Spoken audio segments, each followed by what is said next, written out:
So in 1998 was my first Christmas away from home. I graduated from Keene State College in 1998, and I left, and it was like a big thing because I was like the baby of the family, and they didn't want me to leave, which I was happy, but I wanted to pursue something. And so when I left, like I remember my dad said, he's like, you don't have the balls to leave on the day of your graduation. You got to get out of here, and because I had interviews for internships, so I missed my graduation. I got on the bus, and it was like my big thing of becoming like a man, And when I got here, I lived in the dorms at NYU for 3 months, and like Rubin Hall on 5th Avenue and Penn Street, and I remember I called them from like New Hampshire, and I said like, is that like a safe area? And like NYU said, yeah, I think you're gonna be okay on 5th Avenue and 10th Street. So when I got there, and then I was fortunate, I got an internship at 20th Century Fox, and then a job at Virgil's Barbecue, and then the people at Virgil's, they like adopted me, and I was extremely, like, it was like nice of them because I was having a lot of trouble finding housing, and like when I would go into real estate brokers in New York, I was like, hey, how you doing? And they go like, no, and I leave.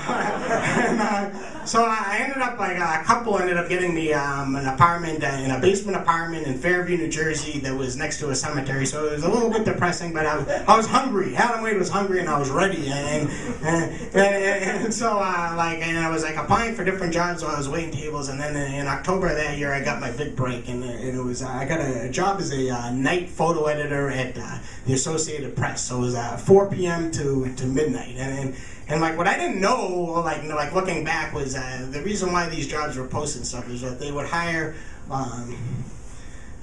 some sap to work 4 months and then get rid of them, and then you'd have to work through the holidays. So when I got the job, for me, like working at Associated Press, it was like 50 Rockefeller Center. It was like my big break, and like calling home and saying like I'm no longer working at Virgil's, I'm working at Associated Press, and they're like, oh, that's great. You're working at UPI. I'm like, no, it's the Associated Press. It's a different thing. They didn't really. So it was great, but I had to work the holidays, and for me it was like Thanksgiving was a little difficult, but then as Christmas came and the tree was put into Rockefeller Center, and there was just, no matter where you walked, there was just reminders that it was Christmas.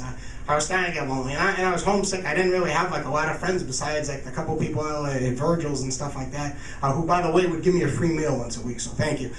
So like when I would work at AP, but so like Christmas Eve was like the toughest day I had ever had, and like I just remember going to work, and I got on the bus, and as I was walking like up like 6th Avenue, I saw people, you could tell they were getting ready to go to parties and stuff like that, and I was going to work, so I like suck it up, be a big boy, you gotta be tough, and when I do that, so I got into like the Associated Press, and I just noticed there was just like about like 5 other people working that night. It was like dead, and it was all like people like me that just got hired for the holidays just so someone was there. And it was like, really, it was just a little sad. And what I did was I made the mistake of calling home, and like they were all at my Aunt Dee and Uncle George's having their Christmas party and passing out gifts and eating food, and I thought that might like uplift my spirits, but it didn't, and it was so I did what I was supposed to do. I called TGIF Fridays. It was the only restaurant that was open. It was open on 5th Ave and 47th, and I ordered like a big dinner for myself. I got the chicken tenders with the rice and the coleslaw. Besides like I had ham and all that was like my favorite meal. So the pipes are gonna snap a little, so just be prepared. They're very supportive of me.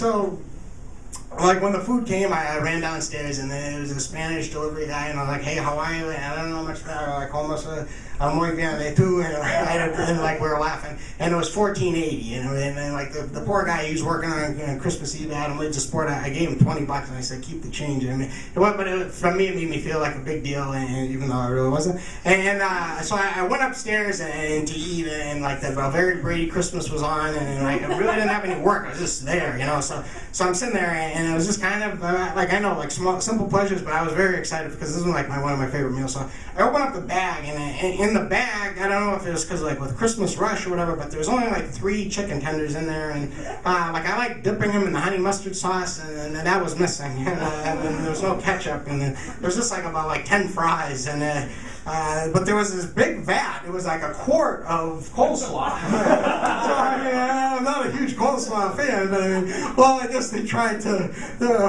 I don't know. So it was a lot of house. So I saw, I was like sitting there, and then there was like this like French. I don't want to say like a model, but she was like this French. She was a famous director.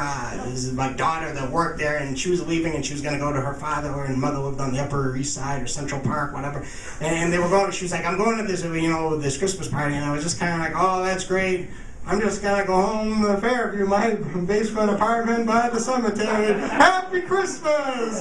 Joy Noel!" And like I did that like to camp up a little because like I was hoping I would get to go to the party. Maybe like and it didn't work, so she left, and so then I did what I normally do on my shift from 10 to 11:30. I took a nap. So I took a little nap, and then I had like my little alarm clock. I carried everything around, so I had a little alarm. So I woke up, and then I got my things, and I walked to the commissary. Now, there's a guy that worked the commissary. His name was Rudy. And now, Rudy was like, probably like in his like early 70s. Thank you. I love you too. The guy through the whole night. As it gets colder, the pipe. Thank you. Thank you. Okay, it's good. It's like Rocky. That it helps me. So I walked in to see Rudy, and Rudy, he was like a jazz roadie for like Duke Ellington and stuff like that. So like we would go in, and I'd always have a cup of coffee with decaf, and then I'd leave. But it was like the highlight of my night, and because he would tell me all about this, like jazz stuff, and I was really interested. And then also for me, like I like sports, so we talk about the Celtics and the Knicks, and it was just always like a good way to leave like that because it was a shitty job. It was always left me in a good spirit. So he saw I was really down, and like so I had my cup of coffee and we're talking, and then like I pulled out like in high school I played the saxophone, and I had like this keychain of a saxophone, and I had it since like I was 16, and I gave it to him for my career because this guy he never charged me for the coffees, you know what I mean, and he meant a lot to me, this guy, and so I go, I have this, and he was just like delight, like it was like I had given him like a bar of gold. He was just so happy, and I'm like, "Oh, Rudy," and I go, "How happy?" He goes, "You want another cup of coffee?" I go, "Absolutely, you read my mind." So like I stayed there at like 12:30 because like I didn't have anywhere to go, and he was playing with me because I know he'd always close when I left. So like I go, "All right, well I've had 3 cups of coffee now, Rudy, I'm gonna get going." So I'm like at the door, and he's like shutting everything down and putting locks on it and stuff, and I'm like, "All right, I'll see you. Happy Christmas, Rudy." And he's like, "Happy Christmas." And I go, "Happy New Year, even though I'm going to see you in 2 days." He's like, "Happy New Year." And we're going back and forth, and I wouldn't leave, And he's like, "Adam, listen," he's like, "this is tough for you. You're away from home, but you're a good kid. You got a good heart. He goes, things are going to be all right. You got to just hang in there. Things are all right. You just got to hang in there." I'm like, "Oh, thanks, Rudy. That was nice." But like, I try to kind of like blow it off, but it's like, I got down off the elevator and I walked to Port Authority and then waited an hour for the bus and then took the bus home 40 minutes. Like I just kept thinking and like I was lonely, I was scared, and I was, I just wanted to be home, but I just kept thinking like, "You're gonna be all right. You're gonna be all right. Just hang in there. Just hang in there." And like not like a shot, but like like brandy or something, but it got me through. Thank you.